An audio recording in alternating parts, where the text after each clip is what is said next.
Pakistan peoples party का सिंध के मुतादिद हलकों में नए चेहरे इंतखाबी मैदान में उतारने का इम्कान है। सिंध में इंतखाबी मरके के लिए उम्मीदवारों के इंतखाब का सिलसिला जारी है, जिसके लिए पाकिस्तान पीपल्स पार्टी पार्लिमानी बोर्ड का तीसरा इजलास हुआ। बिलावल भुट्टो की सरबराही में पार्लिमानी बोर्ड के 3 रोज से इजलास जारी हैं, जिनमें कौमी असम्बली की 61 और सूबाई असम्बली की 130 नशिस्तों के लिए उम्मीदवार शॉर्ट लिस्ट किए जा रहे। ज़राए पीपल्स पार्टी के मुताबिक लाड़काना से हाल ही में शामिल होने वाले आदिल अल्ताफ़ को पीपल्स पार्टी की सूबाई नशिस्त, जबकि नज़ीर बगेऊ को रुत्तो डेरू से कौमी असम्बली का टिकट मिलने का इम्कान।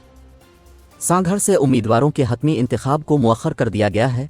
हैदराबाद डिवीज़न के 6 अजला में उम्मीदवारों का इंतखाब तकरीबन मुकम्मल हो चुका है, जबकि कश्मीर जैकब आबाद में कौमी और सूबाई नशिस्तों पर भी उम्मीदवारों की तब्दीली का कवी इम्कान है। ज़राए का कहना है कि टंडू मोहम्मद खान टंडू अलायार के लिए पीपल्स पार्टी के उम्मीदवारों का इंतखाब मुकम्मल कर लिया गया है। शिकारपुर, हैदराबाद और दादो से पीपल्स पार्टी के उम्मीदवारों का हतमी इंतखाब नहीं हुआ, जबकि नौशहरों फिरोज से फिरोज जमाली को पीपल्स पार्टी का टिकट मिलने का इम्कान है।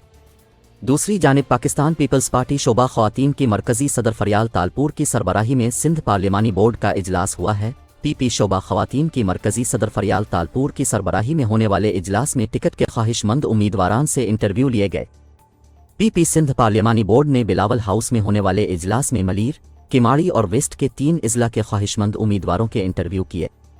इजलास में सैयद कायम अली शाह, शाजिया मरी, निसार खोड़ू, वकार मेदी, नासिर शाह, आजिज धामरा, सईद गनी और दीगर मौजूद थे। इजलास में जावेद नागोरी, मुराद अली शाह, नवीद कमर, मंजूर वसान, मुकेश चावला, शगुफ्ता जमानी, ताज हैदर, कादिर पटेल, रुखसाना ज़ुबैरी, नजमी आलम, नोमान शेख और दीगर भी मौजूद थे।